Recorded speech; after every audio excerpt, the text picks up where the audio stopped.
capítulo de Naturalmente Sostenibles. Como en cada episodio anterior, también estamos junto a Juan de Solviniac para hablar de distintas temáticas relacionadas con la sostenibilidad en la empresa. ¿Cómo estás, Juan? Muy bien, ¿y tú, Carla? Nuevo día, nuevo capítulo, nuevos desafíos, nuevas cosas nuevas que aprender, así que muy contento de estar nuevamente aquí junto a ti. Recuerden que pueden ver todos nuestros capítulos anteriores en distintas plataformas, en YouTube y también en Spotify. Ya estamos en el capítulo 11 y el día de hoy, nuestra invitada, que la van a ver en un segundo, aquí está. Estamos con Lucía Martínez, ella es especialista en sostenibilidad corporativa. ¿Cómo está, Lucía? Muy bien, gracias. Muy bien, Carla y Juan. Muchas gracias por la invitación. ¿Y ustedes? ¿Todo bien?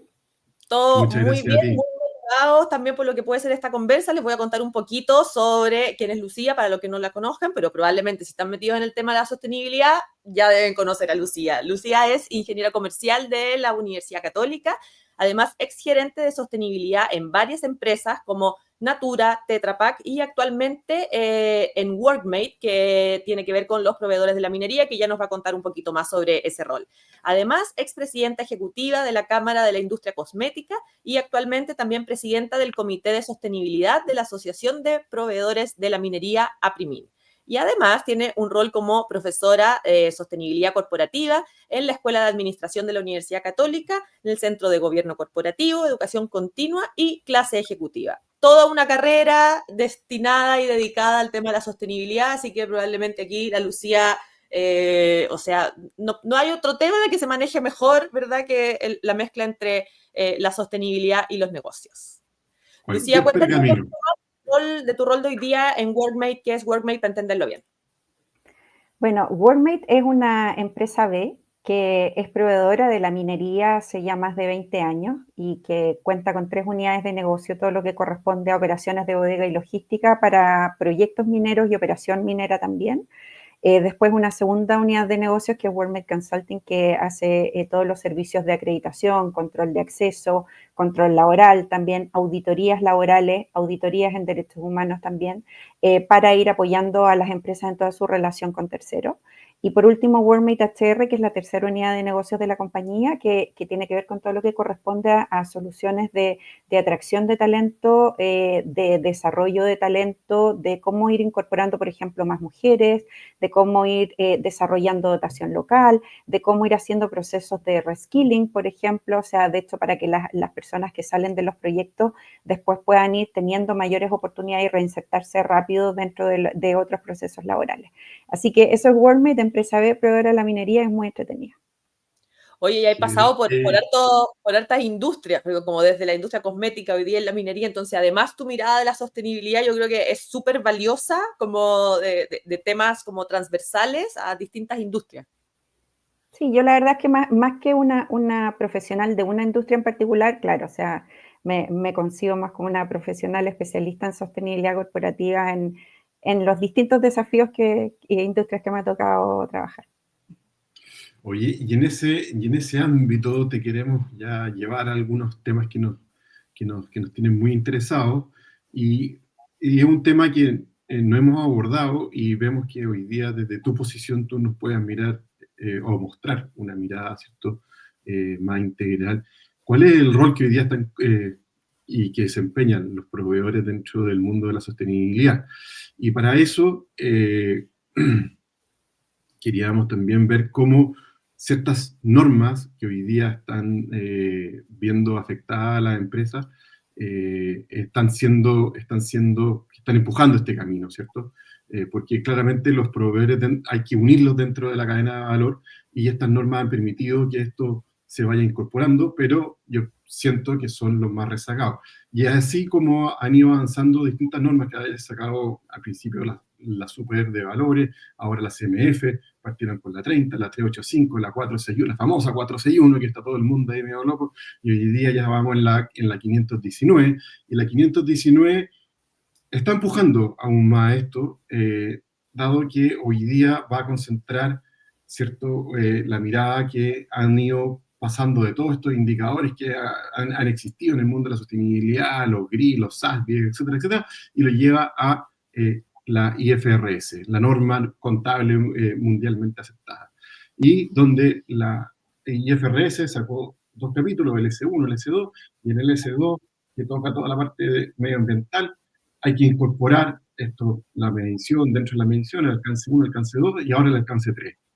Y ahí es donde más o menos, con esta breve introducción, queremos que tú también nos cuentes cómo ves el tema de los proveedores, porque hoy día ya se va a empujar a que se consideren a los proveedores dentro de este modelo de negocio y que tengan que aparecer. Y aquí, oye, aquí también están los proveedores, cómo lo incorporo, cómo lo gestiono, todo ese mundo que para nosotros es hoy día muy desconocido y que tú tienes esa mirada porque estás trabajando con ella hace mucho tiempo y tienes toda la mirada que la Carla ya nos contó de toda una vida metida en el mundo de la sostenibilidad.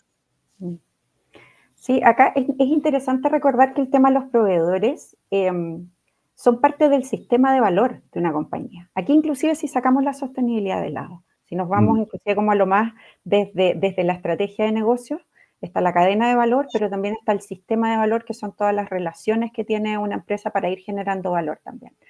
Y con o sin sostenibilidad dentro de la ecuación, los proveedores son parte del sistema de valor de una compañía. Si una compañía, por ejemplo, tiene interrupciones en su cadena de abastecimiento de materia prima, por ejemplo, no va a poder proveer el servicio final. Y si no puede producir, no puede facturar. Por lo tanto, es un riesgo de negocio. Claro, pero, y yo te encuentro toda la razón en ese sentido, porque cuando uno estudia ingeniería comercial, claro, te mostraban estos modelos de Porter y donde, oye, dentro de la cadena de valor, aquí están los proveedores, pero claramente es un actor dentro de la cadena que no, que nunca ha tenido un rol tan preponderante dentro de esta película. Claro. ¿Viste? Salió hasta con música de atención, alarma de proveedores. Y es porque sí, es verdad. Estamos probando efectos, ¿eh? ¿Y sabes por qué? Porque tal como nos dice acá la alarma, porque es más difícil. Porque es más difícil, efectivamente, en el cual, ¿cuántos proveedores tiene una compañía? Obviamente no vas a trabajar con todos, vas trabajando, vas priorizando en base a los distintos proveedores críticos. Si ya es difícil trabajar la sostenibilidad dentro de una compañía, ir incorporándolo dentro de la cultura, dentro de la estrategia de negocio, ir generando capacidades dentro de las distintas áreas para que puedan actuar con los lentes de la sostenibilidad, más difícil aún es el ir generando y replicando este proceso dentro de tu cadena de proveedores. Porque te vas incorporando también con distintas culturas, con distintos tamaños, con distintas empresas, o sea, hay con distintas latitudes. Hay empresas, de hecho, que de repente, yo he conversado harto con distinta gente, me dicen, ¿cómo lo veo con mis proveedores de China? Es un temazo. Es un temazo, es un temazo. Y la verdad es que no se había hablado mucho del tema proveedores hasta, por ejemplo, todo el mundo conoce el caso Nike, por ejemplo, de hecho, en el cual descubrieron en los 90 un barco factoría que tenía menores de edad haciendo las pelotas y a partir de eso empieza todo el movimiento, el daño reputacional. Después nos vamos a los 2000, el caso Rana Plaza, donde se derrumba este edificio en Indonesia o en Bangladesh y al final se desnuda que habían personas trabajando en condiciones que no eran condiciones de trabajo óptimas, no eran condiciones de seguridad. ¿Y hacia dónde se van los dardos? Hacia las empresas mandantes, la empresa cliente, hacia un Zara, hacia un Mango, hacia todas las empresas textiles. Dijeron, oye, esto estaba pasando en tu cadena y tú nunca lo viste. ¿Y cuál fue el daño reputacional de eso? Entonces, a partir de esto se empieza a generar una mayor conciencia respecto a que estos son riesgos de negocio. El no trabajar tu cadena de abastecimiento puede implicar un riesgo reputacional, Nike, Zara, Mango, el Rana Plaza.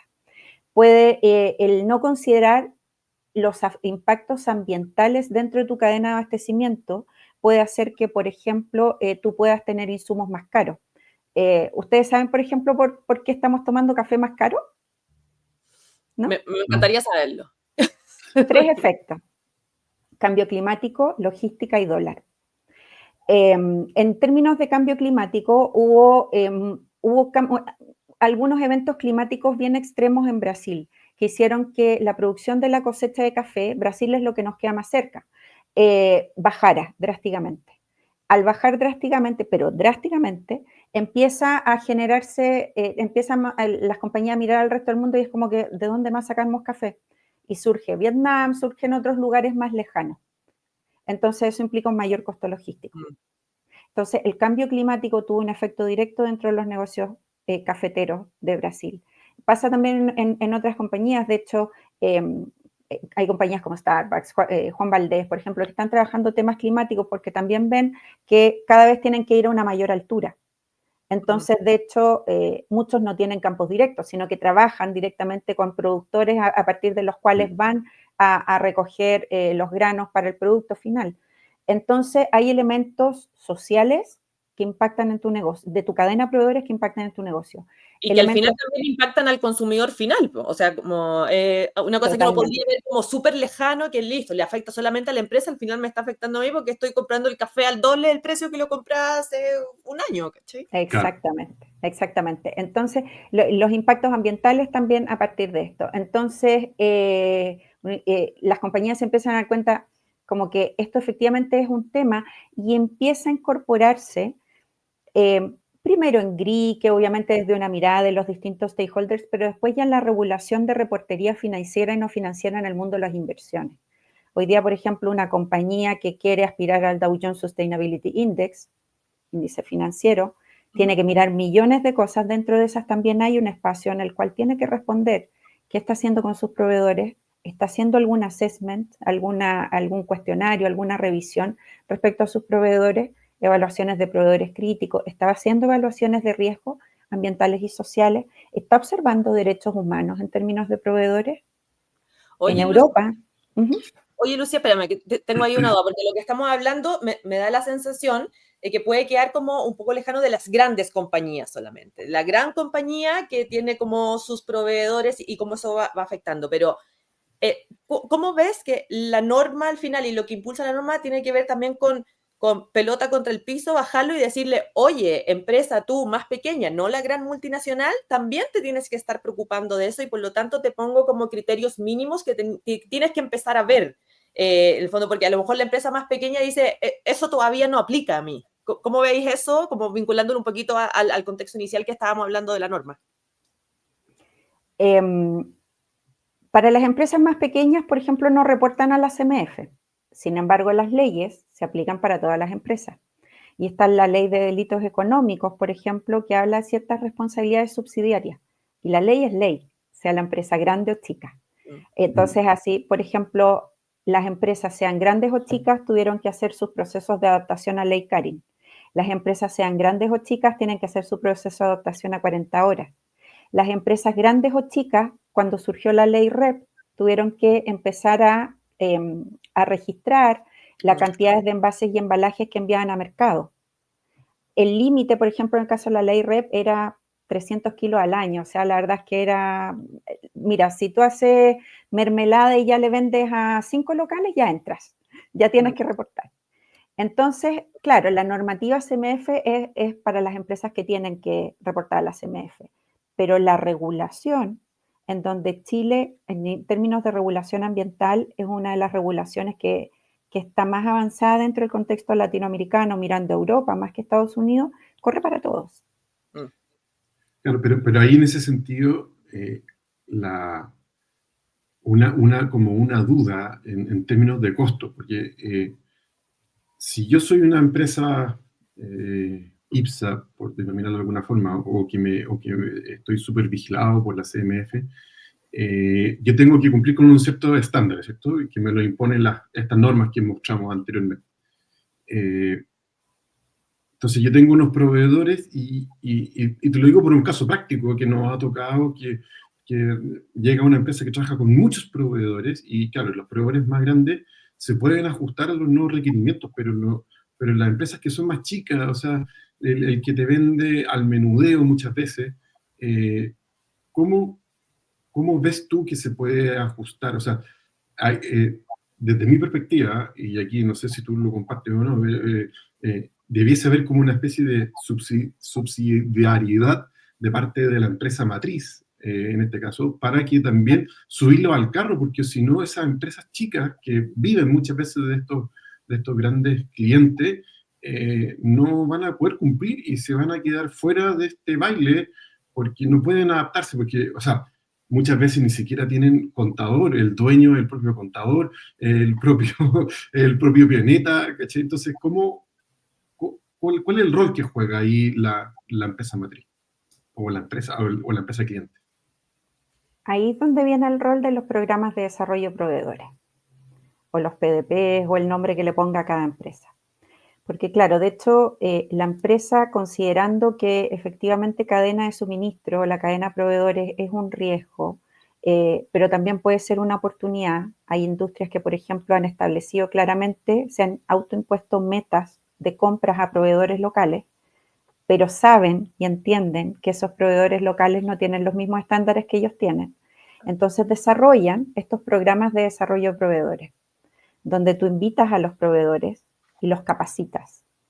De hecho, nosotros, por ejemplo, también estamos en esa línea desarrollando proveedores locales, donde les explicas ciertas normativas, les explicas qué es ley Karin, les compartes tips, les explicas qué es la huella de carbono, vas y les compartes tips, les explicas qué es la economía circular, vas generando un poco de capacidad instalada, al menos en términos de conocimiento, para que esos proveedores vayan avanzando en esa línea. Las empresas, las más grandes ya se dieron cuenta de eso y por eso si tú empiezas a revisar las memorias, por ejemplo, en la minería, muchas ya tienen programas de desarrollo de proveedores y en otras industrias también. En energía también hay casos, en forestales también hay casos, donde justamente la idea es esa, es tomar a los proveedores con un criterio de priorización, que puede ser proveedores locales o proveedores de mediano a chicos, e ir desarrollándolo. Y el otro elemento que tiene que conversar con los programas de desarrollo de proveedores es que tú también incorpores esas variables dentro de los criterios de compra, de las fases de licitación. Y eso nos lleva directamente a como la segunda parte de esta conversa, porque lo que está diciendo, como lo interpreto, en el fondo que las empresas grandes también tienen como un poder transformador súper importante respecto de la relación que tienen con los proveedores. Entonces, cómo las áreas de abastecimiento, ¿verdad? O de compras de las empresas pueden ser un agente de cambio, no solo dentro de la propia empresa, sino que también como a nivel social y a nivel mucho más macro de ir impulsando esos cambios. Entonces, y aquí entra también, aquí rescatando un poco lo que estabas diciendo antes, el área de abastecimiento, la empresa grande, y tomando lo que decía Juan también, es cómo lo aborda, es desde la exigencia de ciertas cosas a los proveedores, que eso tiene el riesgo, como decía Juan, de como que matáis al proveedor si es que no tiene la capacidad de cumplir con esa exigencia, o hacer recomendaciones, o incluso pedir la información. Quizás pedir la información de ciertos temas ya te empieza a generar como que las empresas más pequeñas y los proveedores empiecen a hacer preguntas que antes no se habían hecho. Entonces, esto puede tener un impacto también en los proveedores, como en las distintas áreas de la sostenibilidad. En temas ambientales, estos son algunos ejemplos, como temas de emisiones, por ejemplo, en temas sociales, de condiciones laborales, y en temas de gobierno corporativo, lo que estabas diciendo tú antes, Lucía, de temas de lo que dice la ley respecto de políticas de prevención del delito. O sea, el rol que pueden tener las áreas de abastecimiento de las empresas puede ser mucho mayor al que hoy día visiblemente quizás podemos ver. ¿Cómo lo veis tú, Lucía? Totalmente, totalmente, porque mira, cuando tú miras una empresa, yo siempre pregunto, ¿desde dónde partió la inquietud de empezar a trabajar en sostenibilidad? Y uno ya a esta altura ya puede ir como categorizando. Y uno de los elementos que gatilla el empezar a trabajar la sostenibilidad dentro de muchas compañías, te dicen requerimiento de mercado, me lo piden los clientes o me lo piden los consumidores. Y eso hace, porque me piden una certificación X, etcétera, etcétera, y eso hace que nos tenemos que dar vuelta y empezar a traccionar. Las áreas de abastecimiento, en ese sentido, son jugadores de mercado para otras empresas. Entonces, una gran compañía que tiene compras por millones de dólares, el agente de cambio que puede ser al traccionar a todo el resto de la cadena para que al menos se comiencen a hacer ciertas preguntas, como decías tú, como nivel 1, es súper importante, súper importante. Es increíble la cantidad de compañías que te encuentras y te dicen, o sea, me empezaron a preguntar, el cliente me empezó a empezar a preguntar por emisiones y como que yo ni siquiera tenía idea de lo que eran emisiones. Entonces, a veces es divertido porque mucha gente a veces se me acerca y dice, oye, yo quiero trabajar en sostenibilidad porque quiero ser agente de cambio y todo el tema. Una de las áreas dentro de una compañía donde puede ser un mayor agente de cambio es en abastecimiento o en supply chain.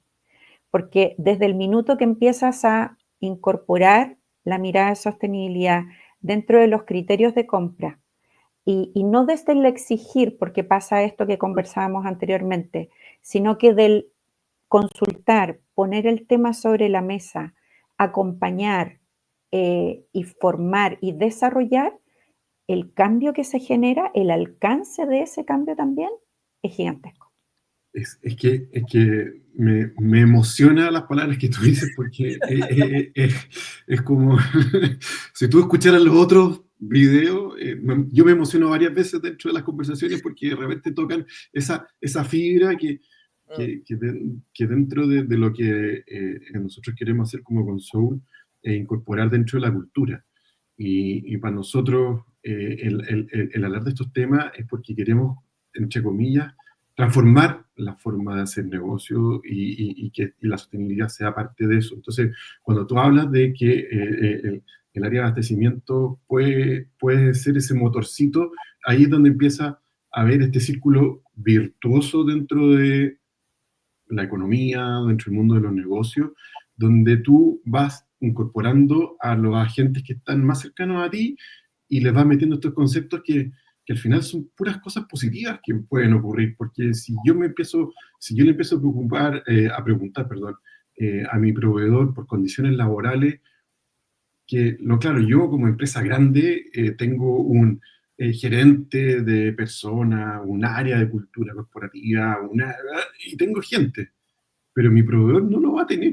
Lo más probable es que no lo tenga, pero el compadre se va a empezar a tener dentro de su, oye, me está preguntando por las condiciones laborales y si las puedo mejorar y puedo, pum, pa, y si converso con la empresa que me lo está exigiendo, que en vez de que me pague a 60 o que me pague una vez que está emitida la factura, porque claro, hay muchas veces que te dicen, oye, si yo pago a 30 días, sí, pero 30 días desde que me emites la orden de compra y después sale la factura y después, claro, ahí me pagáis a 30, pero ya la prestación se dio mucho tiempo atrás.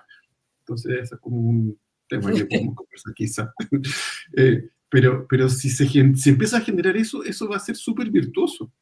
Oye, y hay una pregunta, es, ¿cuán instalado crees tú que está esa mirada, Lucía, dentro de las empresas, dentro de los mismos proveedores o de las áreas de abastecimiento? ¿Se ven como ese agente de cambio? ¿Está instalado o es algo que es una oportunidad de empezar como a promover, a masificar? Mira, hay industrias que ya se nota mucho más que son conscientes del rol. Por ejemplo, en el caso de la industria de la minería, tú ya ves que hay varias compañías que tienen programas de desarrollo de proveedores con distintos nombres, programas robustos, y los protagonistas ahí son las áreas de abastecimiento, en la cual no me cabe duda que trabajan primero con las áreas de sostenibilidad. Yo te diría que en la minería ya se observa más. He visto ejemplos en minería, en energía y en forestal. No he visto todavía en otras industrias. Yo creo que la oportunidad está y pensando como en el paso a paso. Soy buena como para los... Perdón, tengo acá un stakeholder. Stakeholder aquí. Así que me está haciendo una reclamación. No te preocupes, a todos pasa. Pero uno tiene que atender la reclamación a los stakeholders. Perfecto. Que vaya al canal de denuncia. Exactamente. Sí. Te voy a pasar el link. Sí. No, mira, en términos como de proceso me gusta pensar como en modelos pero desde la experiencia sistematizar para poder llevarlo a modelos. De lo que me ha tocado ver a mí, lo primero es ayudar y acompañar a las áreas de abastecimiento supply chain en su formación en sostenibilidad. Por eso me gusta tanto hacer clases, charlas, talleres y todo, porque cuando nadie va a saber más de abastecimiento de supply que ellos. Los profesionales de sostenibilidad no sabemos más de abastecimiento que la gente de supply. Sin embargo, cuando a ellos los ayudamos a partir de charlas, talleres, capacitaciones, cursos, lo que sea, en entender la sostenibilidad, entender los impactos de negocio, Nike, Rana Plaza y así varios, que sepa que si su compañía va al Dow Jones, por ejemplo, esto es algo que le van a preguntar, algo que la CMF va a preguntar, entender los riesgos que hay en abastecimiento, Brasil, todo lo que conversamos antes, empieza a decir, ups, como que tengo que considerarlo. Y a partir de eso, enseñar, o sea, o educar en el concepto de impactos.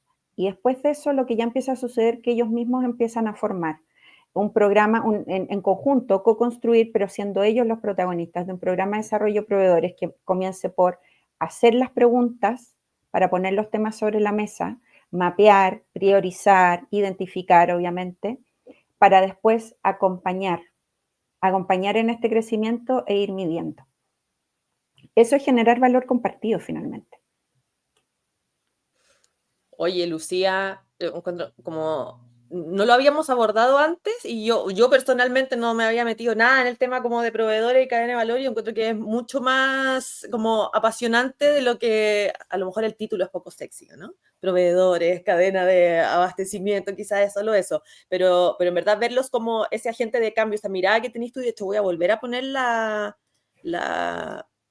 frase, porque encuentro, o sea, este capítulo se trata sobre esto, de cómo verlo y cómo mirar la sostenibilidad desde el modelo de negocio. Tiene que ver también con esto, cómo cada una de las áreas puede ser un agente de cambio, y aquí hay un rol súper específico y súper relevante. Así que, no sé, Juan, Lucía, si tienen alguna palabra final antes de cerrar este capítulo en virtud del tiempo.